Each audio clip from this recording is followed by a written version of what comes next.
por gentileza. Graça e paz da parte do nosso Senhor, Salvador Jesus Cristo.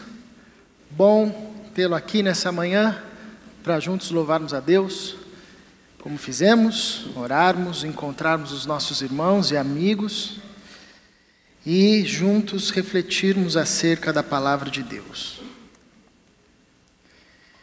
E nós temos, nesse mês, conversado acerca do Evangelho.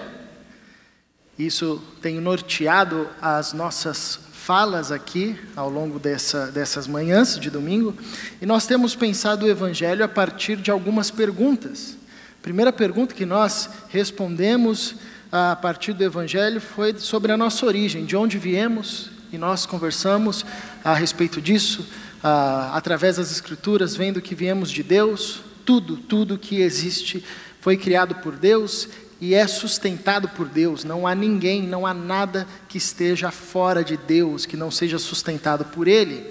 Semana passada o Israel fez uma brilhante exposição sobre o que deu errado, falando sobre o pecado, mostrando um verdadeiro raio-x das nossas crises, da nossa crise humana, desse ciclo de morte que nós entramos e não conseguimos sair por nós mesmos, né? E como isso atingiu tudo e a todos, a toda a criação de Deus. E hoje nós conversaremos sobre o que restaurará todas as coisas. E aqui todas as coisas são todas as coisas mesmo. Nós não podemos nos esquecer que a salvação que Deus opera em Cristo Jesus, o projeto de redenção que Deus opera na história através de Jesus Cristo, não diz respeito apenas a nós e aos nossos pecados. A gente já sabe que por conta do pecado, nós vivemos em um estado de caos.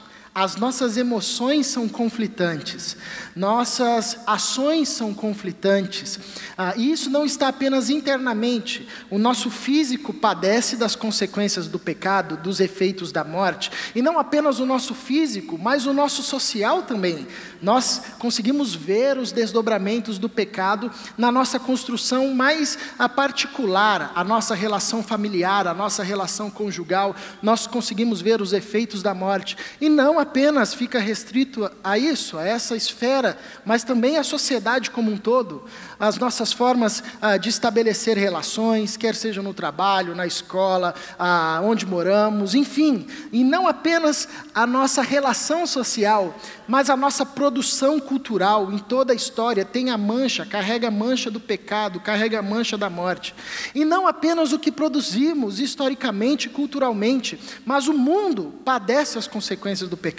Nós vemos isso a todo instante, através de noticiários, através de estudos, mostrando a falência da criação, mostrando a falência da natureza, mostrando a morte de espécies que são extintas, mostrando situações que são irreversíveis. E não apenas o mundo entrou em colapso, mas o universo todo o universo reflete as consequências da morte e as consequências do pecado.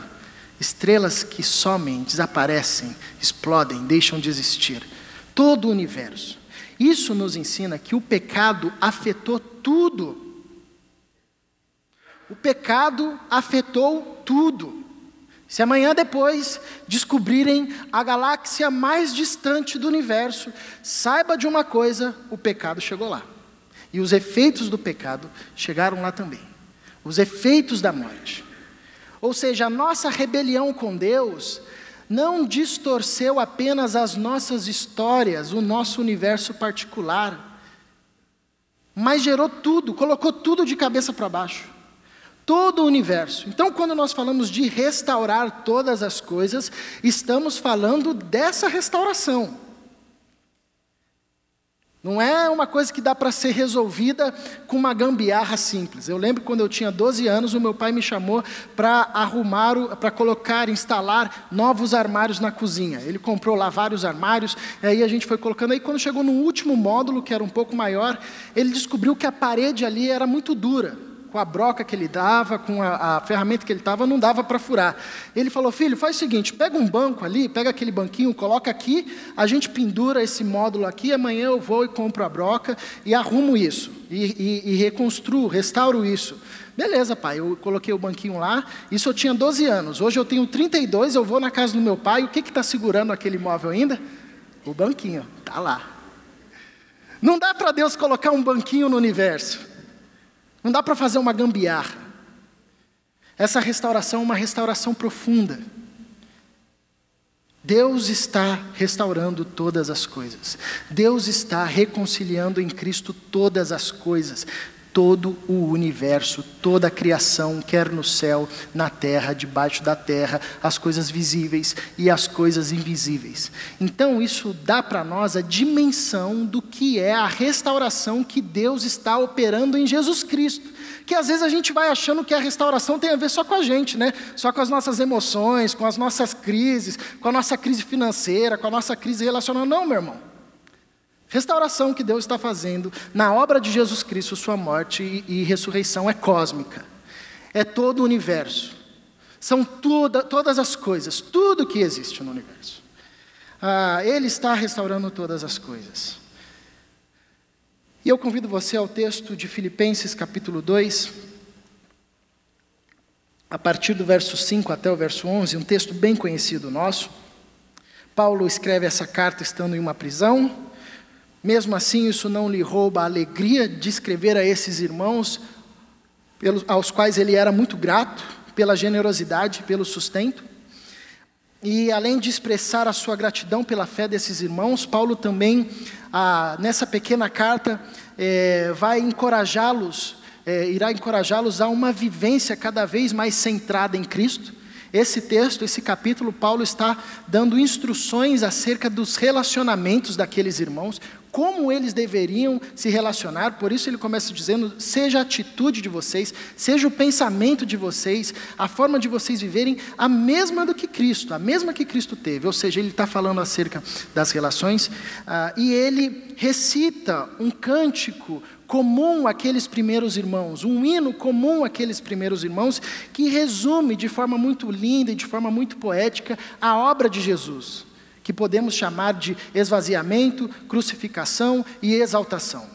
E é a partir desse resumo que essa canção faz, que quero tentar responder essa pergunta: o que restaurará todas as coisas, mostrando o movimento que está por detrás dessa restauração. Diz assim o texto: seja a atitude de vocês a mesma de Cristo Jesus, que, embora sendo Deus, não considerou que o ser igual a Deus era algo a que devia se apegar-se, mas esvaziou-se a si mesmo, vindo a ser servo, tornando-se semelhante aos homens. E sendo encontrado em forma humana, humilhou-se a si mesmo e foi obediente até a morte, e morte de cruz. Por isso, Deus o exaltou à mais alta posição, e lhe deu o nome que está acima de todo nome, para que ao nome de Jesus se dobre todo o joelho nos céus, na terra e debaixo da terra, e toda língua confesse que Jesus Cristo é o Senhor, para a glória de Deus Pai. Nós pecamos contra Deus. Deus é eterno e infinito. Logo, a nossa dívida é eterna e infinita. Nesse caso, o nosso castigo não tem a ver com a lei que quebramos, mas sim contra quem quebramos, a quem ofendemos. E como nós rompemos com Deus e desobedecemos e nos rebelamos contra Deus que é eterno, nós temos uma dívida eterna e infinita. E aí reside o problema: nós somos seres temporais e finitos. Isso significa que todo o nosso esforço, em toda a história, todo o ajuntamento do esforço humano nunca será capaz para pagar uma dívida eterna. Junta tudo o que foi feito e o que será feito na história da existência humana de todos e saiba que isso ainda é infinitamente inferior ao infinito, ao eterno, a esse Deus que é eterno. Então nós temos uma dívida eterna. Logo, para restaurar todas as coisas, para pagar essa dívida que está em aberto, com o eterno, aberto em eterno, somente um ser eterno pode fazer isso. Nós, com a nossa finitude, não conseguiríamos pagar essa dívida, e ela permaneceria aberta. Somente um ser eterno para pagar uma dívida eterna. Somente um ser eterno para restaurar todas as coisas nesse nível. E é disso que esse texto nos fala, que Deus decidiu pagar essa dívida. Ele mesmo, o único eterno, o único infinito na criação, decidiu dar-se a si mesmo para que por meio de sua obra, para que por meio do caminho que ele trilhou, todas as coisas pudessem ser restauradas. Essa dívida pudesse ser paga, e como sendo paga, tudo pudesse ser refeito, ser feito novo, nova criação. Só que isso teve alguns movimentos, e essa canção que esses irmãos cantavam logo no início da comunidade cristã, resume isso, essa obra que Jesus fez, essa obra que Deus fez de restaurar todas as coisas, iniciando com o primeiro movimento, que é o movimento da encarnação, que o apóstolo Paulo chama aqui também de esvaziamento, onde diz assim: seja a atitude de vocês a mesma de Cristo Jesus, que embora sendo Deus, não considerou que o ser igual a Deus era algo a que devia apegar-se, mas esvaziou-se a si mesmo, vindo a ser servo, tornando-se semelhante aos homens. Paulo aqui nos relembra de uma verdade muito bela: Jesus Cristo é Deus. Jesus Cristo é Deus. Não é um ser inferior a Deus e superior aos homens. Ele é Deus, Deus de Deus, luz de luz, verdadeiro Deus de verdadeiro Deus. Não é um fantasma que tomou conta de um corpo, não é uma ideia. Jesus Cristo é Deus. Deus. É o que nós chamamos de mistério da Trindade, porque aqui Paulo nos revela algo belo, né, que já é revelado em outros textos também, que Deus, a palavra Deus, não expressa um ente solitário, mas a palavra Deus expressa uma comunhão. Deus é uma família, Deus é uma comunhão composta por Pai, por Filho e pelo Espírito Santo. Uma comunhão tão plena, tão harmônica, que mesmo sendo três distintos, diferentes, eles são ao mesmo tempo iguais em força, iguais em poder e constituem apenas um único ser. É um mistério que nós chamamos de mistério da Trindade. Tem um brinquedo dos adolescentes, que os adolescentes estava na moda, não sei se está ainda, que era um negocinho que você segurava assim, e você girava, eram 3 eixos que ficavam girando bem rápido. Uma vez um adolescente falou assim: tio, a Trindade é igual isso aqui, né? A gente olha, são 3 eixos centrados em uma mesma força, que quando você gira, pega uma velocidade tão grande que você só consegue ver uma roda girando. É, mais ou menos isso aí, tá legal, tá chegando perto. Porque é isso, a Trindade é esse mistério belo, de uma família, de uma comunhão. E Jesus Cristo é Deus de Deus, e Paulo nos começa apresentando isso, e ele começa dizendo que esse movimento da encarnação, do esvaziamento, começa nesse ponto. Jesus Cristo, embora sendo Deus, não considerou que o ser igual a Deus era algo a que devia apegar-se. Antes, esvaziou-se a si mesmo. O apóstolo Paulo não está aqui ensinando que Jesus deixou de ser Deus no seu tempo de encarnação. Pelo contrário, ele continuou sendo 100% homem e 100% Deus.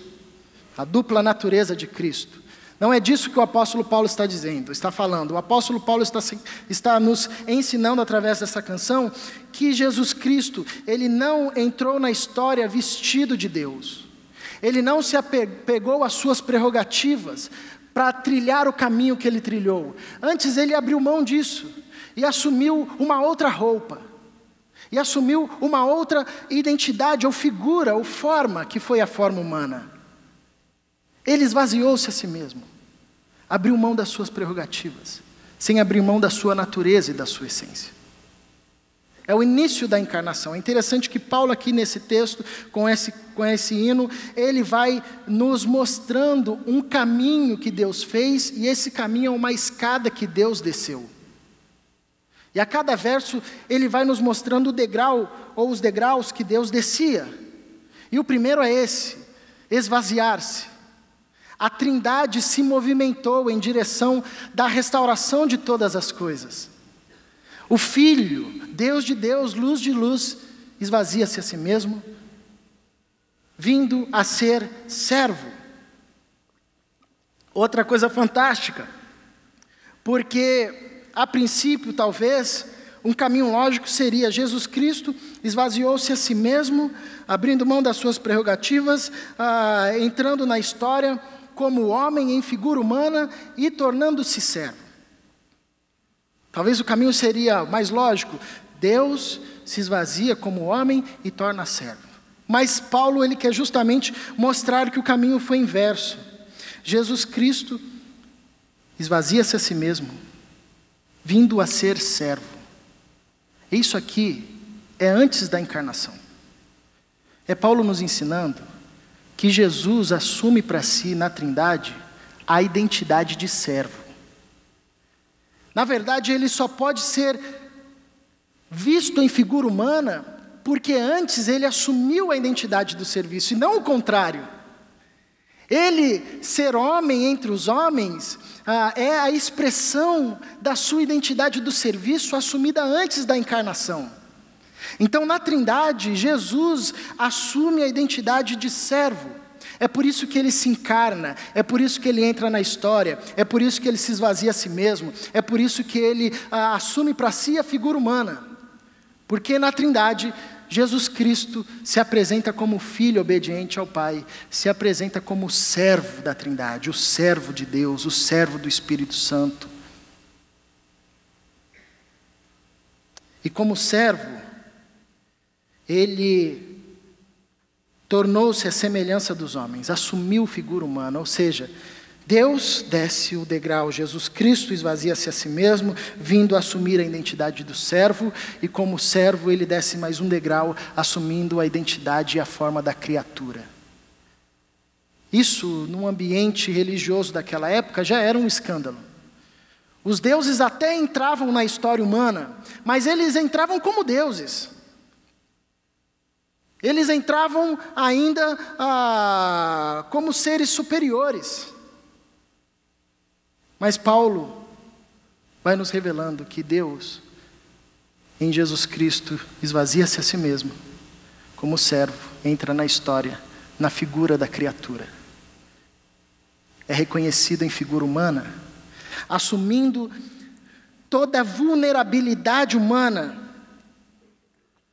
assumindo nascer do ventre de uma mulher, em uma família, em um tempo, em uma nacionalidade, aprendendo a falar uma língua, vulnerável a todas as condições humanas, positivas e negativas. Às vezes a gente tem uma leitura muito romântica de Jesus, da encarnação de Jesus, né? A gente olha e lê a história de Jesus, nasceu e já acha que no dia seguinte ele já estava adulto, né? Jesus foi bebê como todos os bebês, precisou ser cuidado, amamentado, ser trocado. Teve que ser ensinado por José, por Maria, teve que aprender a falar, teve que aprender a andar. Imagina o Filho de Deus, que criou todas as coisas, olhando para José, falando para ele assim: papai, papai. Falando: não, calma aí, vamos passar essa fase, né? Teve que aprender tudo, porque ele se esvaziou. Como servo, entrou na história em figura humana, assumindo toda a vulnerabilidade da humanidade, passando por todas as situações em que essa carne humana passa em seu crescimento.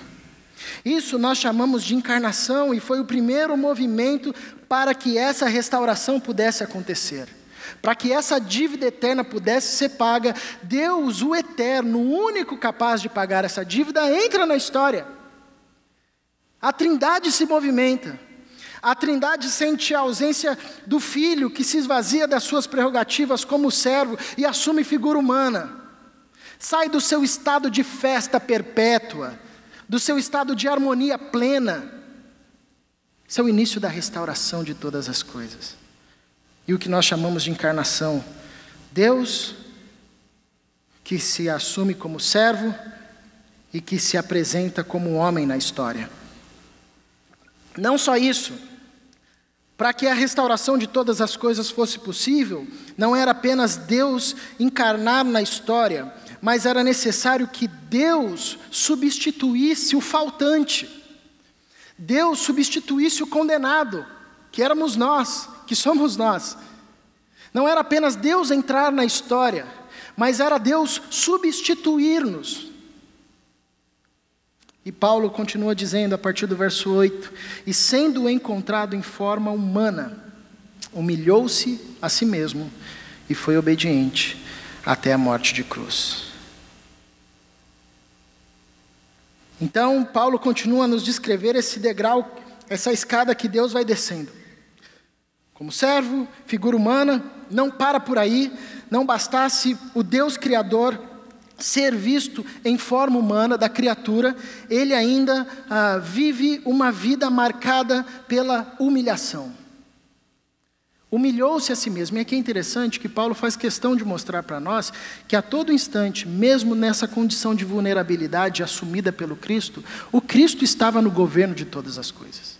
Ele não é humilhado pelo outro, ele mesmo humilhou-se a si mesmo. Ele estava no controle desde sempre. Não é que Jesus foi morto por alguém, mas Jesus deu a sua vida como sacrifício. É um movimento contrário.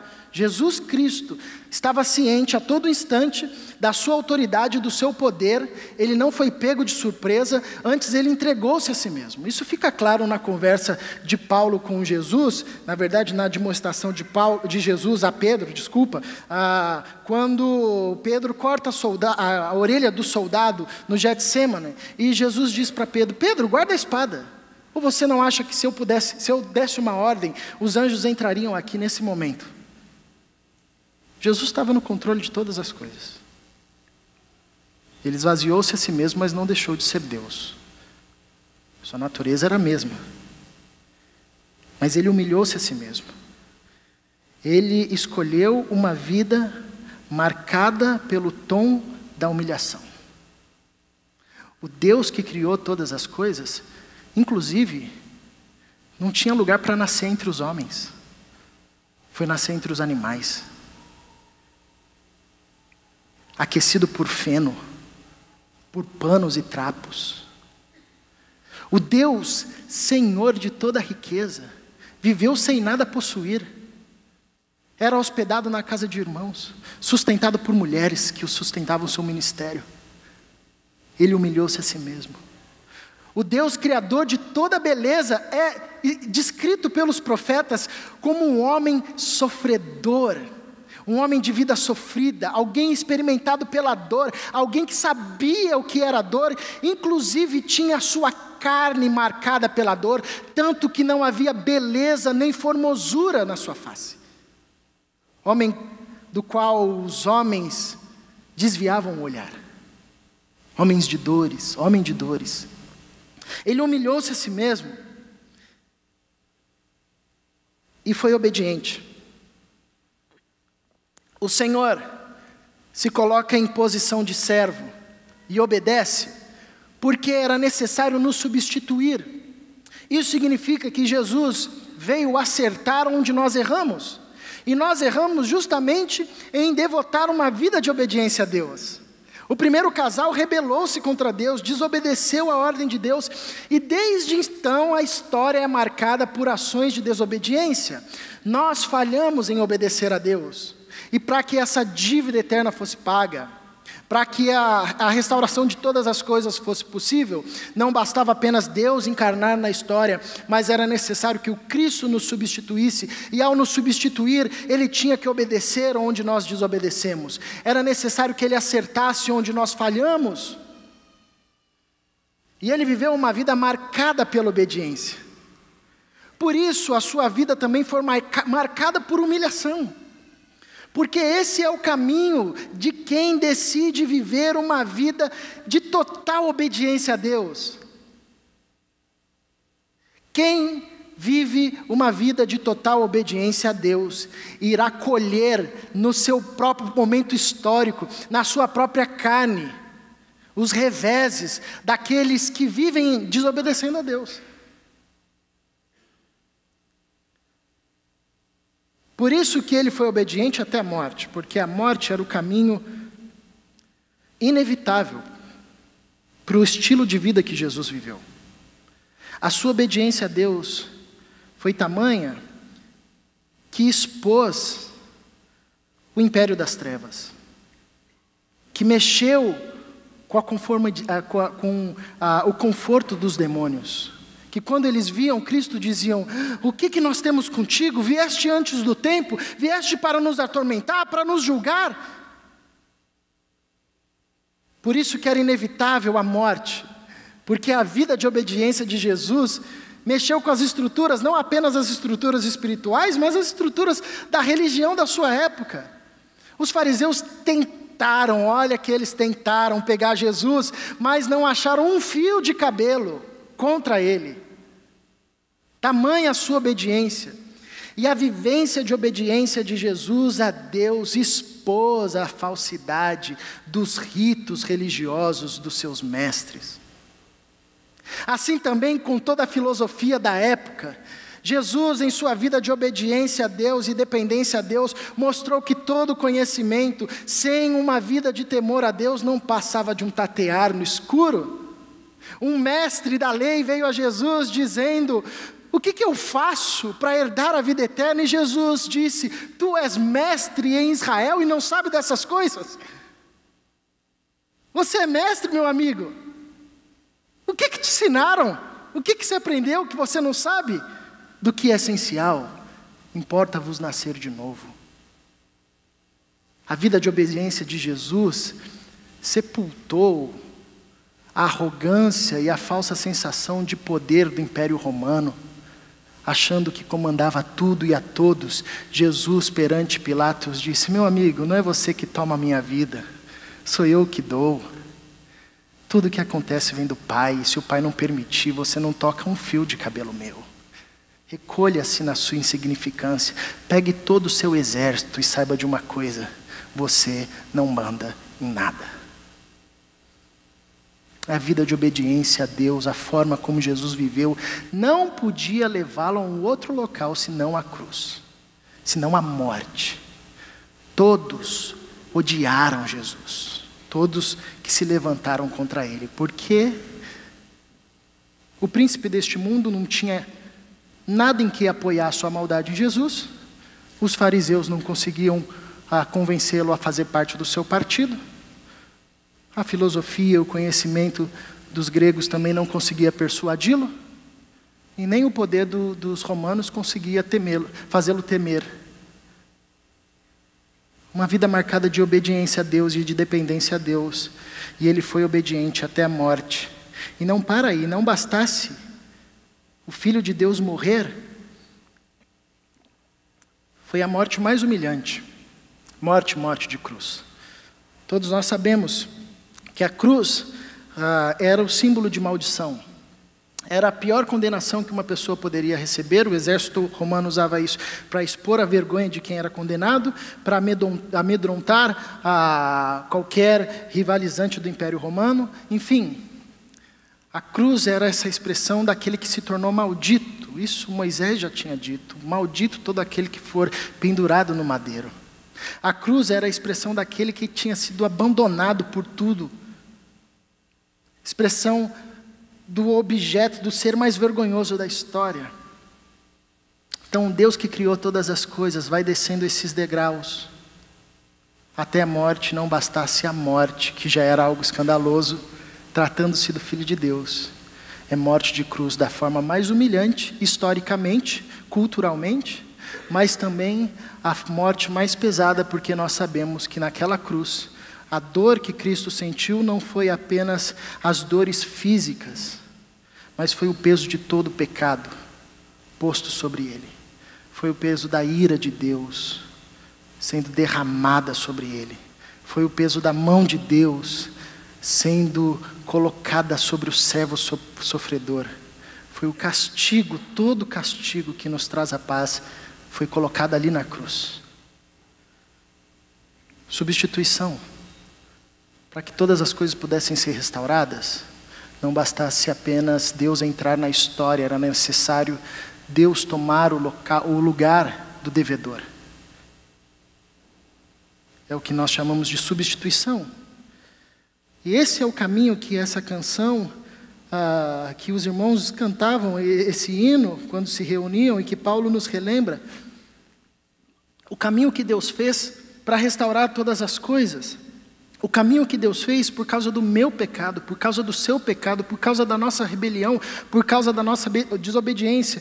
Deus assume a identidade de servo, como servo entra na história como homem vive uma vida humilhado, vive uma vida marcada pela obediência, obediência que o conduz à morte, e a morte mais humilhante, que é a morte de cruz. Esse é o preço do nosso pecado. Foi isso que custou para a Trindade restaurar todas as coisas. Quando nós falamos de salvação, quando nós falamos de graça, de favor imerecido, nós estamos falando disso aqui. Nós não estamos querendo dizer que Jesus, que Deus fez vistas grossas. Nós estamos querendo dizer que Deus trilhou esse caminho, que Ele desceu esses degraus. E quando a gente pensa nisso, e olha, sobretudo no contexto de Paulo, para os outros discursos religiosos, isso é uma loucura. Qual é a divindade que serve aos homens? Nas construções religiosas humanas, é o contrário, são os homens que fazem esse caminho de se humilhar, de se esvaziar, de se perder em prol de uma divindade. Nenhum Deus se apresenta como Deus da fé cristã, que se esvazia a si mesmo, que assume a identidade de servo, que não vem para ser servido, antes vem para servir, que assume a pele da criatura, que suporta ser humilhado e viver em constante humilhação, que obedece, mesmo sendo o Senhor de todas as coisas, que se dá a morte como o Cordeiro Santo de Deus que tira o pecado no mundo e que abraça a cruz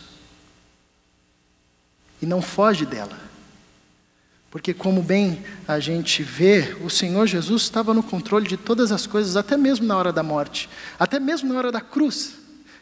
E tem uma canção de um poeta chamado Estênio Márcios, que ele relata, ele canta com uma poesia muito linda esse momento, dizendo como se fosse um triste espetáculo. Que triste espetáculo é esse? Jesus agoniza na cruz. Toda a criação percebeu isso. O sol se escondeu, a terra tremeu, as trevas pairaram sobre aquele momento. Agora é que a gente não tinha olhos e não tem olhos para ver, mas você imagina todo o céu vendo isso. Os anjos, a legião de anjos, submissa a Cristo, vendo o seu mestre na cruz. Todos eles com a mão embanhando a espada, esperando uma ordem de Cristo, como se dizendo: venham, acabem com isso logo. Mas o que eles ouvem da boca de Jesus foi: Pai, perdoa-os, eles não sabem o que fazem, em tuas mãos entrego o meu espírito.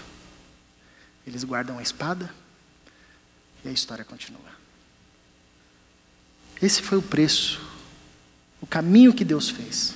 E talvez nós pudéssemos pensar, por que Deus não restaurou as coisas de outra forma? Por que Ele não restaurou tudo com a sua justiça e com a sua santidade? Isso significa dizer que quando o homem rebelasse contra Deus, toda a criação seria lançado para a inexistência. No estalar de dedo, tudo acabava, voltava a ser a eternidade, o eterno no seu estado de festa, pleno e harmônico, sem necessitar de nada, sem precisar de nada.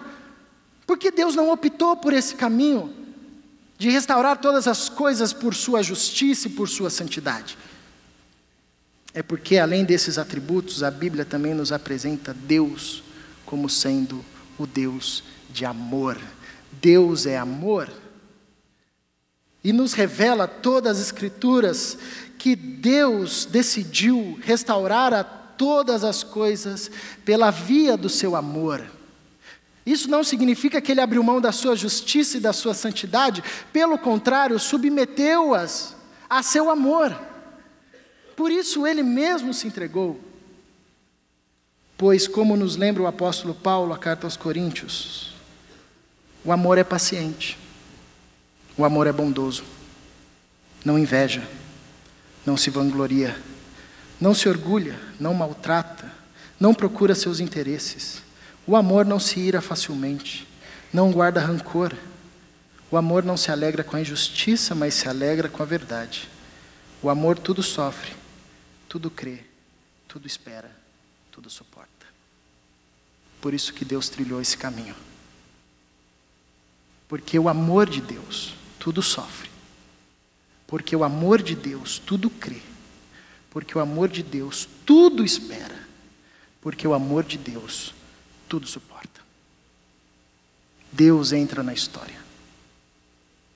O servo da Trindade, Jesus Cristo, assume figura humana. Vive uma vida marcada pela humilhação, obediência, acerta onde nós erramos, nos substitui, é morto e crucificado.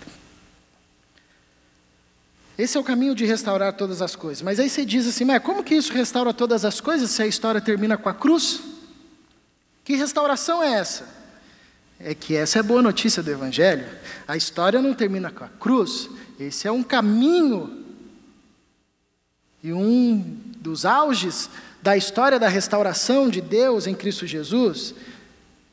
Porque o fim da história é a restauração de tudo. Mas para que tudo fosse restaurado, era necessário que Deus entrasse na história, substituísse-nos a nós, tomasse o nosso lugar. E ele viveu uma vida de obediência tamanha a Deus, que Deus se agradou do seu sacrifício. Por isso o texto bíblico vai dizer que ao terceiro dia, Deus o ressuscitou. A nossa fé é a fé da ressurreição. É como aquele anjo disse às mulheres no terceiro dia, quando elas foram procurar Jesus no sepulcro. Lembra dessa passagem dos evangelhos? E o anjo diz, por que vocês estão procurando entre os mortos aquele que está vivo? Isso é uma crise que nós temos. Nós falamos da ressurreição, cremos na ressurreição, pensamos na ressurreição, gostamos da ressurreição, cantamos da ressurreição, mas sempre quando nós estamos em situação de adversidade, nós voltamos no sepulcro, tentando achar Cristo lá, no nosso local de morte, na nossa situação de morte, nas nossas angústias, nos nossos medos, na nossa depressão, nas nossas separações, nas nossas brigas, nas nossas confusões. E o anjo está dizendo para ele, para de procurar Cristo aí, ele não está aí. Ele não está aí, ele ressurgiu. Não é a gente que tem que pedir para Jesus vir para a nossa dor. É Jesus que está pedindo para a gente vir para a ressurreição. Falando, sai daí meu filho. Sai desse olhar temeroso para a vida. Sai desse olhar medonho. Sai dessa vida tímida. Viva a ressurreição, mude o seu olhar. É Deus restaurando todas as coisas a partir da ressurreição do Cristo e iniciando o que Paulo nos ensina como a exaltação do Cristo. Por isso Deus o exaltou à mais alta posição e lhe deu o nome que está acima de todo nome, para que ao nome de Jesus se dobre todo o joelho nos céus, na terra, debaixo da terra, e toda língua confesse que Jesus Cristo é o Senhor para a glória de Deus, Pai. Esse é o final da história. Deus está restaurando todas as coisas, porque Ele mesmo pagou a dívida eterna, Ele mesmo entrou na história, Ele mesmo encarnou-se, Ele mesmo nos substituiu, e essa escada que Ele descia, chegou até o fundo do poço, que foi a morte de cruz, mas aquele não foi o final. Deus Pai trouxe Cristo dos mortos, pois agradou-se da sua vida, da sua existência, da sua obediência. E o exaltou. Então a ressurreição marca esse novo período da história, onde nós estamos vivendo sobre esse início da exaltação do Cristo, sobre esse poder da ressurreição. A ressurreição marca o início da exaltação do Cristo, que será consumada com a sua volta, quando todo joelho nos céus, na terra e debaixo da terra confessará que Jesus Cristo é o Senhor. E tudo será consumado. E Jesus Cristo será posto definitivamente, de fato e direito, como Senhor de toda a criação. Então o que restaurará todas as coisas é o pleno exercício do senhorio do Cristo. Pois é quando Cristo é Senhor sobre tudo, que as coisas podem ser restauradas. Na verdade, a gente entra em caos e em destruição justamente porque negamos render o senhorio de Cristo à nossa vida. Negamos reconhecer e dar os nossos pensamentos para que seja exercido o senhorio de Cristo. Todas as coisas serão restauradas.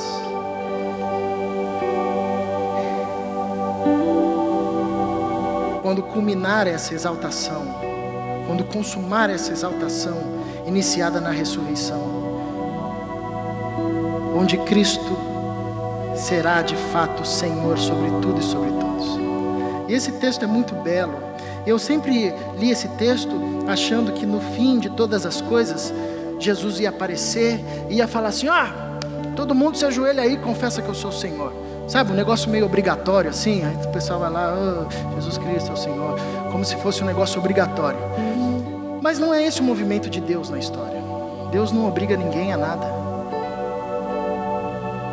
Penso eu que esse confessar não é fruto de obrigação, mas é fruto de encantamento. Quando Cristo aparecer, a história vai se descortinar para justos e injustos, quem creu e quem não creu, anjos e demônios, toda a criação verá o Filho de Deus, o fundamento de todo o universo, aquele que a tudo sustenta e a tudo redime, e não haverá outra expressão a dizer nos lábios de todos que não a canção Jesus Cristo é o Senhor, para a glória de Deus. Encantamento, encantamento. A última cena da história e a primeira cena da eternidade descrita aqui nesse pequeno apocalipse de Paulo revela isso. O final da história é esse, meu irmão. Não tem outro final da história. O final da história é que todos irão reconhecer e viver sob o senhorio de Cristo. Quer sobre estado de vida plena, quer sobre estado de morte eterna. Todos viverão sobre o senhorio de Cristo, reconhecidamente, confessadamente, publicamente, no céu. Então você imagina quando a última trombeta tocar, Jesus invadir essa história e os anjos todos invadirem tudo. E os anjos cantando: Tu és o Cristo, o Filho de Deus. Debaixo da terra, principados e potestades, derrotados aos pés do Cristo, dizendo: Tu és o Cristo, o Filho do Deus vivo. Toda a criação humana, os que morreram, os que estavam vivos, todos reunidos, dizendo: Tu és o Cristo, Filho do Deus vivo. Todos os seres, os animais, as aves, os peixes, todo ser que respira, todo ser que tem fôlego, declarando: Tu és o Cristo, Filho do Deus vivo. Esse é o fim da história. E é assim que todas as coisas serão restauradas, pois Deus restituirá a Cristo o senhorio de todas as coisas. Atenderá de forma plena a oração de Jesus no Evangelho de João: Restitui-me a glória que eu tinha contigo antes da fundação do mundo. E quando o Senhor Jesus é Senhor sobre tudo e sobre todos, Ele, o Deus de Deus, luz de luz, esvaziou-se a si mesmo, sendo servo, encarnou-se, nos substituiu, e agora exaltado, restaura todas as coisas. Isso aqui é o final, e ele é belo, porque ele nos ensina que a nossa luta em tentar reconhecer o senhorio de Cristo, a nossa luta em resistir, viver uma vida reconhecendo o senhorio de Cristo, ela é tola. Sabe essa luta que se trava, colocando outros ídolos no seu coração, para que Cristo não governe? Meu amigo, você está perdendo tempo. O final da história é um: todo mundo irá reconhecer que Jesus Cristo é o Senhor. Uns reconhecerão para a vida e confessarão para a vida, que são salvos, que em sua história viveram essa verdade. É como se no fim, quando tudo for descortinado, a gente vai estar celebrando: Jesus é o Cristo, Filho de Deus, aleluia, obrigado, Senhor, que o Senhor me encontrou aquele dia, eu rendi minha vida a Ti, é verdade, valeu tudo a pena. Outros confessarão para a tristeza eterna. Jesus era o Cristo, era Ele o tempo todo. Não tinha outra fonte, não tinha outra água, não tinha outro caminho, não tinha outra verdade. Eu resisti, endureci meu coração, devotei minha vida aos ídolos que não passavam de nada, pois só tem um Senhor na história, é Jesus Cristo, Filho do Deus vivo. Por isso a palavra vai nos encorajar. Se ouvirem hoje a voz de Deus, não endureçam o seu coração, pois esse é o final. Todas as coisas serão restauradas na restauração do senhorio pleno de Jesus Cristo, sobretudo no céu, na terra, debaixo da terra. Vamos cantar mais uma canção?